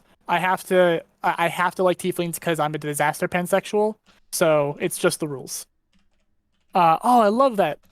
Mazzles has sent me a purple Tiefling that looks very nice. But yeah, so like, Yorl has always just been an absolute chaotic influence on the party. When by the time we finish the campaign too, because there's this stuff called Demon Ichor, where anytime that it's coated on a weapon and then you get hit by it, it mutates you. Yorl, upon learning that it mutates you, started licking it off of the weapons of the people that we defeated, and consuming it to mutate himself into this horrific monster. By the end of the campaign, he had lost the humanoid subtype and was now a abomination. Um, and just looks horrifying. He's got multiple heads. I think he's got 3 heads now. 2 different pairs of wings, 2 different tails. His bones are brittle. His skin is brittle. He's got one leg that's like a whole half an inch short, or not half an inch, but half a leg shorter than the other. He just looks horrific now. Also, I just watched our viewership spike from 8 to 12. That was nice. Hello, people. Yeah, it's back at 8 now, but I mean there were some people in here. I think we got some that just they jumped in and were like, "Hey," and then they left. But Twitch has been weird for the past couple of like days or like a week now, because like there are people who will jump in, follow, immediately unfollow, and jump back out, and like wild. Yeah. So it's been I've been seeing that, so like you gotta kind of be like careful, you know. Yeah. Because it's like weird. It's 12. It only says 8 for me. But it's showing 13 for me now. Lord. Okay. Well. Yeah. Hello. All right. I guess there are 13 of you, hello 13 of you. Yeah, my OBS isn't like keeping up, but yeah, if there are 13 of you, hello, welcome to the stream. My name's Dokuro Jim. We usually play video games here, but this is a thing we're probably gonna do on Tuesdays now, and we're just gonna sit and talk about D&D and shit for a couple hours. D&D, tabletops, and LARPs and other things like that. Yeah. Yeah. And speaking of, I would like to get another question from the chat because I was busy dealing with. Oh, also she redeemed a stretch. So yeah, that's stretch. Actually I was literally just thinking about how much I needed to stretch because I've been sitting down all day. This is a good stretch. Yeah, this is a very good stretch. But yeah, if you guys want to have another question. Thank you for the hydrate. Almost every fucking joint just cracked. Oh, that felt nice. Why did it? Okay, Maz. I'm sorry if it did it time you out. It shouldn't have timed. Hold on. Now my Nightbot's being all freaky. Oh, and now my viewer count's right. All right. Wow. Well, I'm sorry that it timed you out real fast. I apologize for that. I didn't want it to do that. I might. Mazzles just got bent. She got yeeted. I'm gonna turn that off. Can I not disable? Okay, I'm gonna turn that off, and Not that. I'm gonna turn that off though. There we go. Okay, so now it shouldn't do that anymore. Dokuro compliments. Okay, this is where I get to compliment people in the chat. Well, Dokuro compliments is where I get to compliment people in the chat. So we'll pause the podcast for a second so I can I can compliment people. Jask, I really like your DMing style, and you're one of my best friends. Hero, your art is really cool, and I think you're a really nice person, and I like that we can talk about Kamen Rider. Prubun, your characters are also really cool, and I'm upset I haven't RP'd with you more. Ghost, Mr. White Ghost 117. I don't know you very well, but you seem like a very cool dude, and I want to get to know you more. I don't know who the Magist Coria. The Magicist Oreo? The Magicist Oreo? Like the most magic Oreo? Is that what your name is? I like your name, even though it's hard to say. Nubby, you're cool. I like your characters. I don't know you that well, but yeah. Maz, you're pretty sweet, and you can draw really good. Yeah. Undead, your characters are very funny, and I enjoy them. And I like how flustered you can become sometimes. It's very funny to watch. I think that's it. I think I gave everybody a compliment. The Magicist. Oh, it is the Magicist Oreo. Okay. Yeah, Majestic Oreo. The Majestic Oreo. Okay. Yeah. I have dyslexia, so pardon me that I cannot read. But that's it. But that's it. I'll join in. I don't know how to find the list of people who are currently. Oh, the users in chat there, right there. I'm blind. Okay, so Jimbis. Yeah. You're one of my best friends as well, and like I love your character design. I love playing games with you. I love doing RP stuff with you. It's absolutely a delight. I don't know Abwit. I do not know you, but your name is neat. A Butte. That makes sense-ish. A Butte. Hero, you're an absolute delight to have around. You're so soft and kind, and I still don't know how you do the sleeping schedule you do, but you're delightful to have around, and I love role playing with you and your characters. Mazzles, I mean, we've been friends for like what 4 days now, and I like you a lot. You're a very good person. You're fun to talk to. I mean, I've sat in call with you for a total of like 12 plus hours now, just in the past 2 days. So I mean, clearly I like talking to you. Nubby, I love the character I know of yours. And you're very neat. You send me some random memes that I have enjoyed all of them so far. Absolutely keep doing that, by the way. I'm real bad at keeping up conversations with people when I'm not like in call with them. So like please, by all means, memes is a great way to talk to me. Also I really like your yellow blood. I need more Leoric and Rez. Prubun, absolutely love having you at my tables. You've been a delight to have around. Also fun to hang out with in real life. It's been a long ass time. Can't wait to do it again. Hopefully before the next feast, but if it is that long, that's okay. No, Stream Elements gets no compliments. None. Fuck you. Fuck you, Stream Piss Elements. on you. Anyway, the Majestic Oreo. I'm gonna cop out, and I don't know you, but I really like that you made Jim struggle. So that's fun.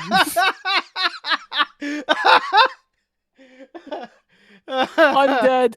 I mean, we've known each other for a hot minute now, and absolutely you're amazing. Love having you around. Really funny when you get flustered. It's really cute. Very adorable. You're a very good person and a good friend. Magic Oreo, thank you for the follow. I appreciate you. Majestic Oreo. Majestic You're Oreo, majestic. you dingus. You absolute dongus. buffoon. You dongus. you fucking nerd. You can't read word. And White Ghost, I don't know you, but you seem rad. Yeah, no, he's cool. He's cool. I give him the seal of approval. Um, but yeah, that's what happens when gym compliments happen. I just saw Yeah, you guys. So I'm gonna stay and watch. Well, look, that's what it's about.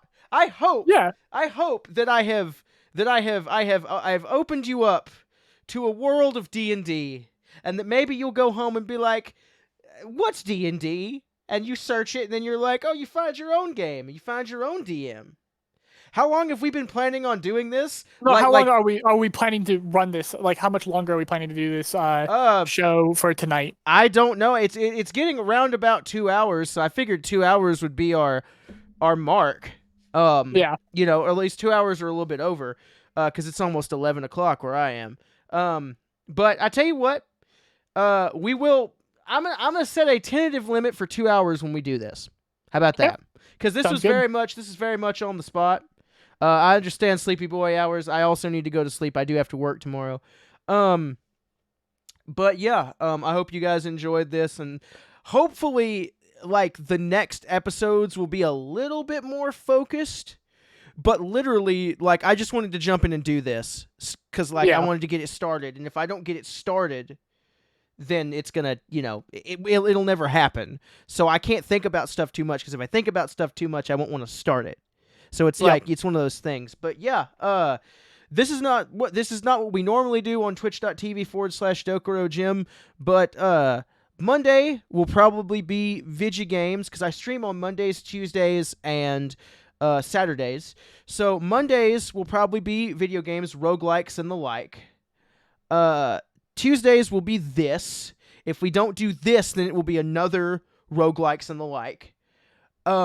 And then Saturdays, every other Saturday of the month. Not every Saturday, but every other Saturday of the month will be our Heckna campaign. And I'm going to get a schedule put together and put it in the doobly-doo in my links here soon. Probably tomorrow if I remember to do it. If not tomorrow, then I will do it on Friday.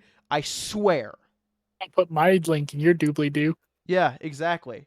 As you should. But I'm going to go ahead and call it there. I'm going to call this an end point. Okay. I'm going to thank all of you for coming out. Every single person who stopped by, if they stayed or if they didn't, if they followed or if they didn't. It is kind of gay, but that's okay. Yeah, a little bit homo as a treat. We are an inclusive podcast. We are an inclusive channel. So if you want to be a little bit homo, you go ahead and be a little bit homo. Or you could be a lot of homo. I don't care. Yeah. Just as long as you watch my content and maybe give me money sometimes. Yeah, but that's basically it. Oh, and look, my Nightbot finally works. Yay! Good. So if you want to follow me on Twitter, that's my Twitter link right there, twitter.com/Dokuro Gym. If you want to join the Skeleton Army and join the Discord, that's the Discord link right there. Jask, say goodbye. Goodbye. Goodbye, guys. I will see you Monday. I will see you Monday.